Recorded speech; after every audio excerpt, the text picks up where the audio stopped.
आपल्या सगळ्यांचं स्वागत। बुलेटिनच्या सुरुवातीलाच बातमी आहे महाशिवरात्रीची। महाशिवरात्री निमित्त शिवालय सजून गेली आहेत। राज्यभरातील शिवमंदिरांमध्ये भाविकांची मोठी गर्दी पाहायला मिळते। सर्वत्रच हर हर महादेवचा जयघोष ऐकायला येतो। पहाटेपासूनच भाविकांनी दर्शनासाठी रांगा लावलेल्या आहेत। मंदिरांमध्ये मंत्रोच्चाराचा आवाज सर्वांच्या कानी पडतोय आणि संपूर्ण मंत्रमुग्ध होतो।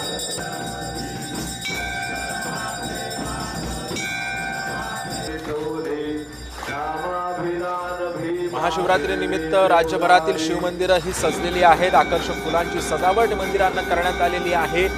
मंत्रोच्चार सध्या सुरू आहे। भाविकांनी पहाटेपासूनच रांगा लावायला सुरुवात केलेली आहे। राज्याच्या कानाकोपऱ्यातून भाविक हे शिवमंदिरामध्ये जात आहेत। विद्युत रोषणाई सुद्धा मंदिरांना करण्यात आलेली आहे। पहाटेपासूनच अभिषेक सध्या सुरू झालेला आहे। शंकराची पिंड सजवण्यात आलेली आहे। फुलांची सजावट करण्यात आलेली आहे। पारंपरिक वाद्य असेल, डमरूचा नाद असेल, यांनी संपूर्ण मंदिर परिसर हा भक्तिमय वातावरणात तल्लीन झाला।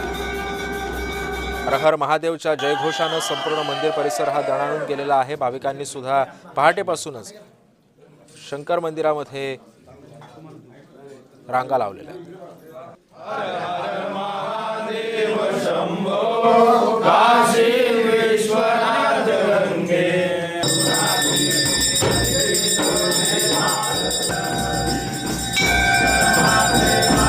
माघ महिन्यातल्या माघ कृष्ण चतुर्दशी तिथीला महाशिवरात्री असं म्हणतात। महिन्यातल्या कृष्ण पक्षातील त्रयोदशी चतुर्दशीला शिवरात्री असते। आपण पाहतोय शंखाचा नाद आपल्याला ऐकू येतोय, मंत्रोच्चार ऐकू येत आहेत, आरती ऐकू येते। आपण पाहतोय भोलेनाथाच्या पिंडीला दुग्धाभिषेक सुद्धा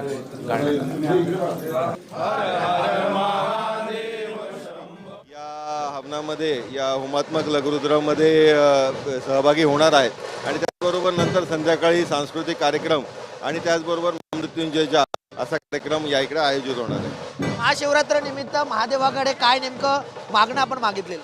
महाशिवरात्री निमित्त महादेवाकडे ही प्रार्थना आहे की सर्वच नागरिकांना, ठाण्याच्या सर्वच राहणाऱ्या लोकांना सुख समृद्धी भरभराटीचा त्यांचा आशीर्वाद हा सदैव राहू दे।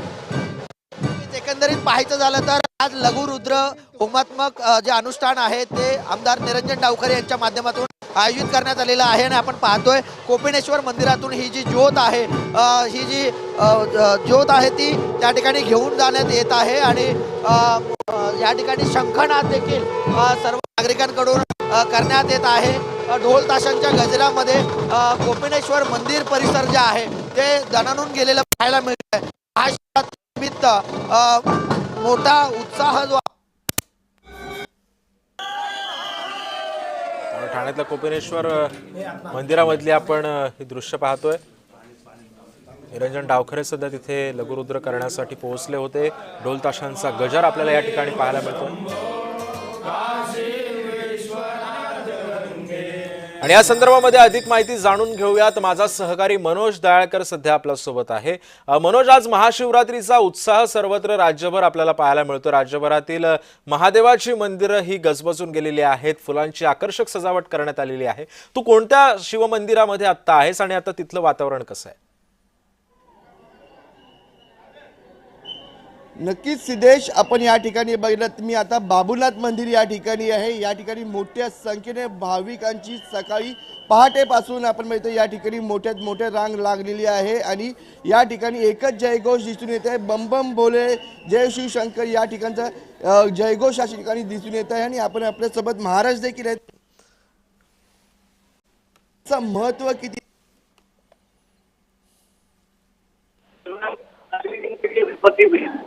त्यामुळे आपण पाहतोय सध्या काही तांत्रिक कारणामुळे मनोजचा संपर्क आपल्याशी तुटलेला आहे।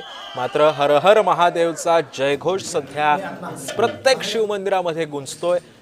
महादेवाच्या पिंडीला पहाटेच दुग्धाभिषेक करण्यात आला। आकर्षक फुलांची सजावट महादेवाच्या मंदिराला करण्यात आली। भाविकांनी पहाटेपासूनच दर्शनासाठी रांगा लावायला सुरुवात केलेली आहे।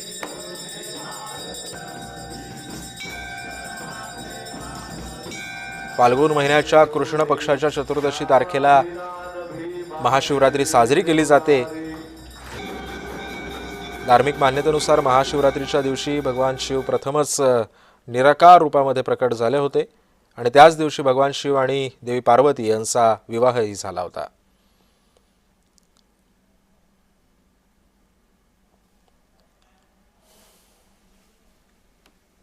भोलेनाथ का बहुत पावन पर्व है और आज के दिन जो है विवाह उत्सव जो है मनाया जाता है और आज का दिन जो है सर्वात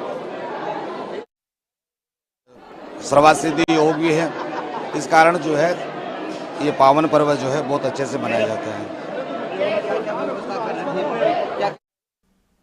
तेव्हा आपण पाहतोय देशभरातील सर्व शिवमंदिरं ही सजून गेलेली आहेत। फुलांची आकर्षक सजावट ही करण्यात आलेली आहे आणि या संदर्भात अधिक